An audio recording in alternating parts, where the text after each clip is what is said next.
Encounter प्रकरण जे झालं तर त्याच्यावर विरोधी पक्ष सर्व शंका घेत आहेत, काय का? शंका घ्यावं असंच प्रकरण आहे. जे एन्काउंटर झालं असं म्हणतात,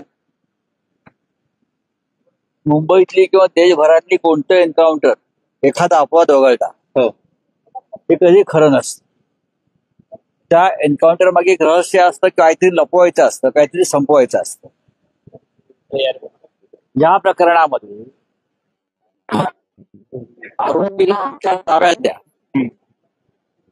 जेव्हा ही घटना घडली तेव्हा बदलापूरची जनता रस्त्यावर उतर, त्यांनी रेल्वे बंद पाडली, रस्ते ब्लॉक केले, मंत्र्यांना परत पाठवलं.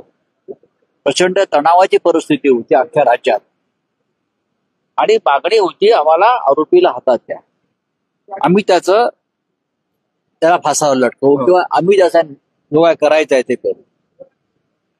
तेव्हा मुख्यमंत्री सध्याचे गृहमंत्री यांनी सांगितले की असं करता येणार नाही, महाराष्ट्रात कायद्याचं राज्य आहे, आम्ही फास्ट ट्रॅक कोर्टामध्ये खटला चालवून आरोपीला शिक्षा देऊ. त्यानंतर या सगळ्या आंदोलकांवरती दुसऱ्या दिवशी गुन्हे दाखल केले. त्यांनी कायदा हातात घेतला म्हणून, त्यांनी कायदा हातात घेतला नव्हता तर आरोपीला शिक्षा द्या, आणि आरोपी एक नव्हता, ज्याला आज एन्काउंटर केला असं दाखवतात तो आणि संस्थेचे चालक संचालक, असं मोठं ते एक सर्कल आहे. पण एकाच आरोपीला अटक केली आणि परत त्यांना जे गुन्हे दाखल केले आंदोलकांवर, ते असे नाही गुन्हे दाखल केले, त्यांच्या घरात घुसून खेचून त्यांच्या गुन्हे दाखल केले, त्यांची धिंड काढली.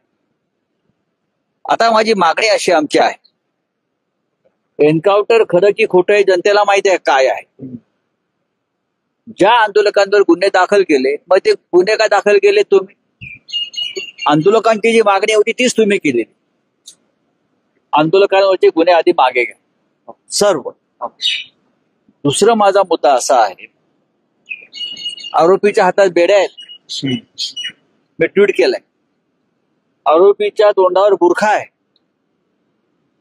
आरोपीच्या हातात बेड्या आहेत, आरोपीच्या तोंडावर बुरखा आहे, तरी सुद्धा कल्याण जंक्शनला तो आरोपी म्हणे पोलिसांची बंदूक खेचतो आणि गोळीबार करतो. संडास साफ करणारा पोरगा गोळ्या कधी चालवायला, त्याला गोळ्या चालवायचं ट्रेनिंग कोणी दिलं?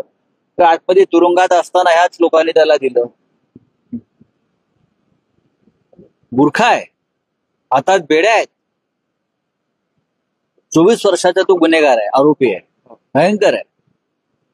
तर तो 24 वर्षाचा संडास साफ करणारा माणूस मुलगा पोलिसांना कमरेला लटकवलेली बंदूक खेचून घेतो असं म्हणतात. बरं, पिस्तूल लॉक असतं, पिस्तूल लॉक असतं ना. हे सगळा प्रकार संशयास्पद आहे. कोणाला तरी वाचवायचं आहे या प्रकरणामध्ये. मोठे मासे हे जे कोणी आहेत भाजपची संबंधित संस्था चालक, ज्यांनी सीसीटीव्ही फुटेज लगेच गायब केलं, का आपण गुन्हेगार नाही तर सीसीटीव्ही फुटेज का गायब केलं? याचं उत्तर द्यावं देवेंद्र फडणवीसांनी, एकनाथ शिंदेनी. पढ़ते रहिए fight against criminal daily newspaper. आज की खबर में बस इतना ही। वीडियो को लाइक करें और चैनल को सब्सक्राइब कर लें, जिससे आने वाली वीडियो की नोटिफिकेशन आपको मिलती रहे।